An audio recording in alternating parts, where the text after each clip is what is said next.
In this lesson, we are going to configure persistent naming attributes. So why do we need persistent naming? Well, we need it because in data center environments, block device names may change. And there are different solutions that exist for persistent naming. First, there is UUID. UUID is the Universal Unique ID. It's an automatically generated ID that exists for each device that contains a file system or anything similar. Anything similar means that you will also see it on swap devices, for instance. Then there is the label. While creating the file system, the option -L can be used to set an arbitrary name that can be used for mounting the file system. And also there are unique device names that are created in the directory dev disk. In my next demo, I'm going to show you why persistent device naming is really useful. In order to demonstrate what I want to demonstrate, I am going to add another logical partition on NVMe 0 and 3. And we are going to format both logical partitions. And then I'm going to delete one, and we will see what happens. So this is kind of a long demo, but in this demo I am explaining a lot of things that matter to file systems. So please watch it again if at the first time it's not completely clear what we are doing. So I'm starting with the fdisk utility. Fdisk on NVMe 0 and 3 to create some new partitions. In fdisk it's a good idea to start with P to verify what you've got. And there we can see that we created an extended partition, the P4. And in P4 there's P5, which is a logical partition. I'm adding a new logical partition, and you can see it automatically starts adding logical partition 6, and that is fine. Let's make that a 2 gigabytes partition. Now let's use P to verify, and this is looking okay, so I'm using W to write. Next I'm going to create file systems on both of them. So I'm using mkfs.xfs on dev NVMe 0 and 3 P5. And I'm using mkfs ext4 on dev NVMe 0 and 3 P6. Now I'm going to edit RHCSA to make sure that upon system reboot these file systems are mounted automatically. Before I can do so, I will create two new directories. A directory with the name books and a directory with the name articles. And now let's open RHCSA, and in RHCSA I am adding dev NVMe 0 and 3 P5, which is going to be mounted on /books, and the file system is XFS. We use the defaults mount option, and next I'm using dev NVMe 0 and 3 P6. We are going to mount that one on articles. The file system is ext4 and defaults 00.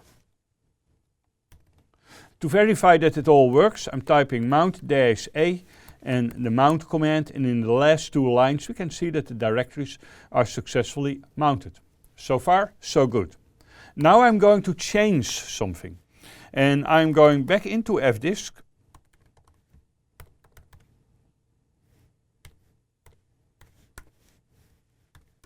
to delete partition number 5. I'm going to write the change, and oh no, we can see that there are a lot of device or resource busy messages, and that we need to reboot in order to use the new partition table. Before we do that, we should obviously also edit RHCSA. Because I just deleted partition number 5, so I want to make sure that RHCSA is not going to load this partition anymore. So this is what it should look like, right? And next I'm going to reboot so that we can restart this system.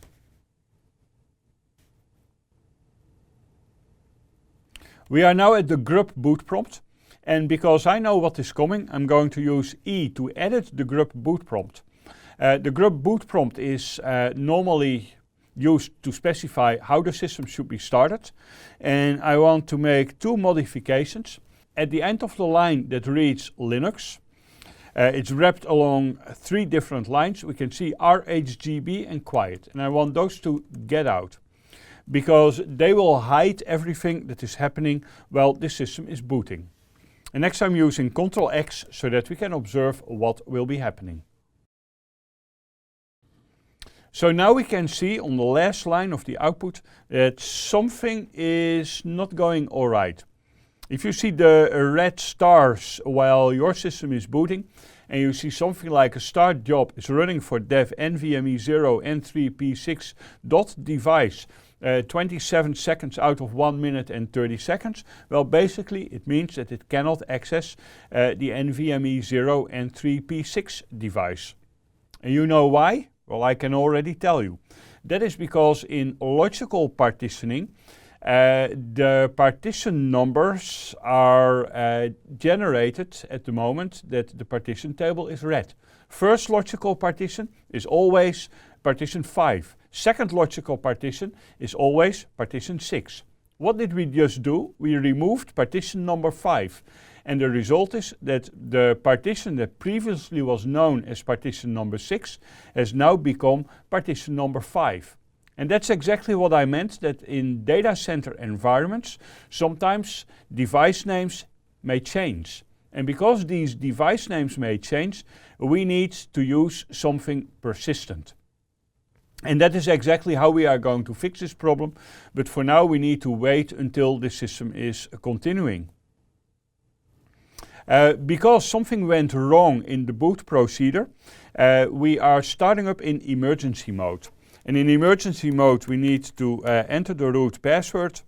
And next, we can troubleshoot. Well, I already know what is happening. And I'm going to troubleshoot by editing out etc fstab. I'm just putting a hash in front of the etc fstab line.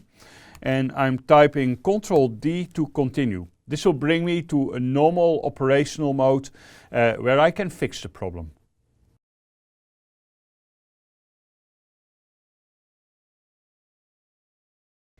Now let's analyze what has just happened. I'm typing lsblk. And in lsblk we can see indeed that NVMe 0 N3P5 was previously known as NVMe 0 N3P6. Now I'm going to use another command which is blkid. This command stands for block ID, and you can see that in blkid there is this UUID setting. The UUID is generated automatically for every file system where you create something that looks like a file system on top of it. Apart from the UUID, it's also possible to set a label on a device, and that's exactly what I want to do. So I'm going to show you the tune2fs utility, because the tune2fs utility is a utility that you can use to set a label. So where is it? Here we can see it, -L, a volume label. If it would be XFS, then you can use XFS admin. Which is also respecting -L to use a label. As these are different file systems, you really need different utilities.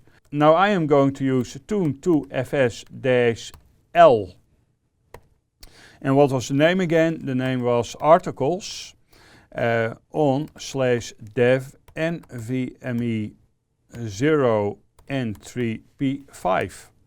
And now when I'm using blkid, for block ID, we can see that right here we have a label is articles. Now that we have a label that is set to articles, I'm going to open etc fstab, and in etc fstab I am going to remove this device name, which, as we have just seen, can suddenly change, and I'm going to replace it with labels is articles. And the next time I'm going to reboot, or if I'm going to use mount-A, it will automatically make the mount for me. Let me prove that. I'm using mount pipe grep article. Does it show anything? Mount-A. the mount and the grep again, and we can see that the mount has successfully been issued because of the label. So if at any time my device names change again, that doesn't matter because we have a label. Now let's get back to etc FS step once more, just so that I can show you that instead of a label, the UUID is used on the boot device. Labels or UUIDs are doing the same thing. There is one difference only, and that difference is that UUIDs are not quite readable where labels are readable. Instead of using labels or UUIDs, you can also check the device names in the dev disk directory. In the dev disk directory, you can see 6 different attempts by the operating system to provide unique device names for your devices.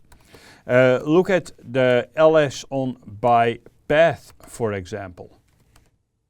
And you can see here that it's using symbolic links that point to specific devices. And well, these paths are not the most convenient solution because you can see they don't fix the partition problem, but there are 5 other methods for unique device name addressing as well. And in some cases, you might want to use these instead of labels or UUIDs. My tip for the RHCSA exam, focus on label, focus on UUID, and this dev disk directory is just nice to know.